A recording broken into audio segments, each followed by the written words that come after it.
Do you see the accurate information that I give you on my channel? Turns out that Henya was Pikamee.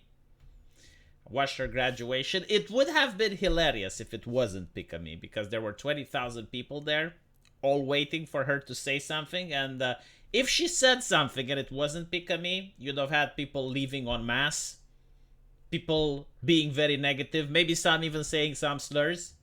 Imagine what that would do to an upstarting member. But yeah, so we got Pikamee back. But interestingly enough, the people who defended the harassment are now attacking normal individuals on Twitter. So Pikamee is trending. And you get individuals such as this. So Henya just demoted for Vishojo, and it literally just Pikamee, which means that the entire Hogwarts fiasco had literally no effect on Pikamee graduated at all. This is my favorite. Hey, transphobic as fuck Pikamee fans. Owe me a goddamn pizza, Lemu. Transphobes can fuck off now that it's confirmed that Pikamee didn't get bullied into quitting. She just changed companies. Okay, so let's have a normal conversation here. There was this, and I don't know how else to put it, but please, like, if there is any other way that you can put it, let me know. But there was this mentally unhinged rhetoric that if you play the Hogwarts video game, you are committing transgenocide. Okay? Like, is this not mentally unhinged rhetoric? Like, let me know. Like, if I'm playing a video game from the sanctity of my bedroom, I am hurting people out there in real life. Are you crazy? How can you believe something like this? Like, literally, how many blows to the head? How many blows to the head does it take for someone to be this level of unhinged to suggest something like that? And because a lot of people suggested this, and we as a society allowed them to radicalize, they thought it is perfectly okay to harass VTubers from Twitch. They went and they harassed women online. You know, the 2016 bullshit when all the terms of service were created, the Trust and Safety Council, which were asleep, all of that shit to protect women. Now, apparently, it was unacceptable to defend the women from being harassed. Because if you defend the women from being harassed, you're transphobic. Oh my fucking lord, the mental gymnastics is astonishing. Only on the internet, by the way, right? So, the harassment is documented. And by harassment, we don't mean stuff where you can just turn off the PC. No, we mean doxing, we mean swatting, we mean like the most vile stuff imaginable done by people in the name of social justice. Oh, did you get justice when you were attacking some person online which couldn't defend themselves because for some goddamn reason they didn't go after Angry Joe, they didn't go after Asmongold, they didn't go after the people that could tell them to fuck off. No, they went after the people that they thought are vulnerable. And when those people ended up replying and saying, look, this is too much, I'm quitting or whatever, they were like, oh, but we didn't do anything. And the media, the journalists, were saying, oh, well, there was no harassment. When it was documented.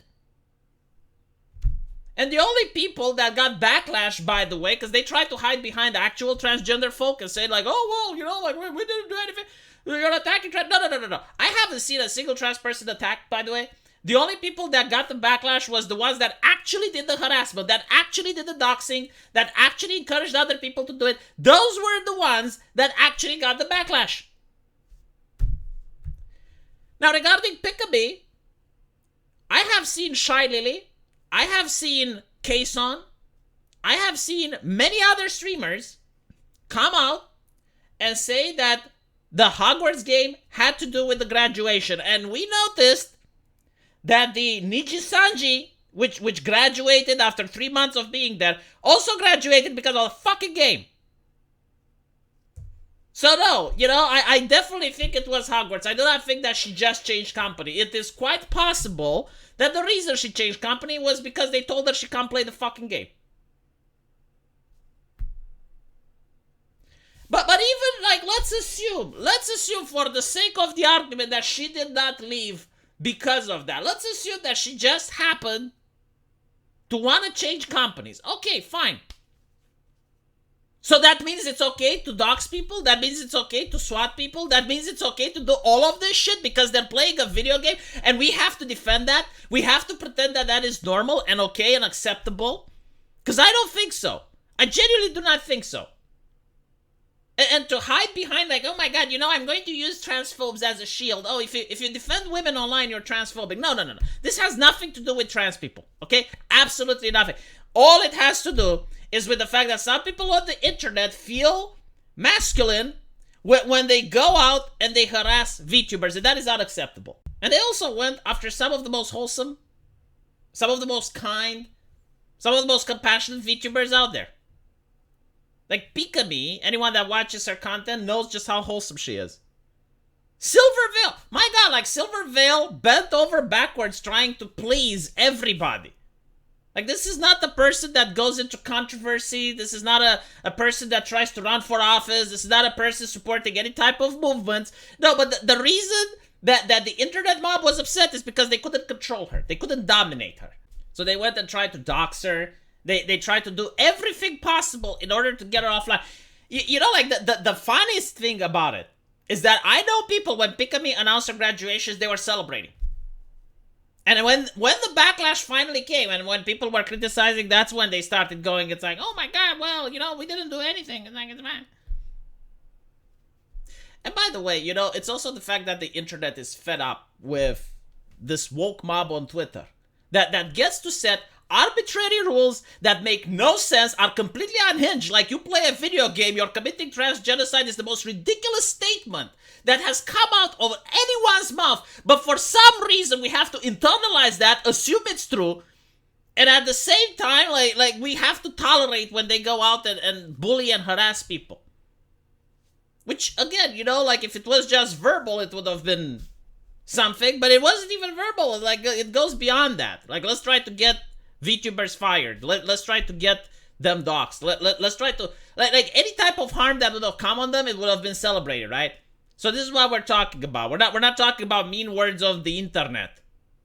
Short fat otaku.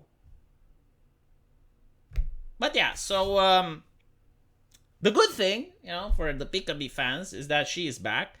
Vishoja is personally not a company that I would have seen her in.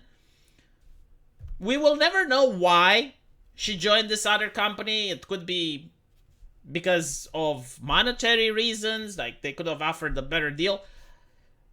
But as you guys know, when you came on my channel, I have called out every single thing that happened with VTubers, and I was accurate in my prediction every single time. I've been like 4 times by now I made predictions. All of them came true. So my opinion is that the reason she joined for Shoujo is because of the content which she is allowed to produce. She doesn't like the fact that a company tells her, like, you're not allowed to produce this type of content that she wants to produce. And this is, in my opinion, the biggest reason why she switched companies.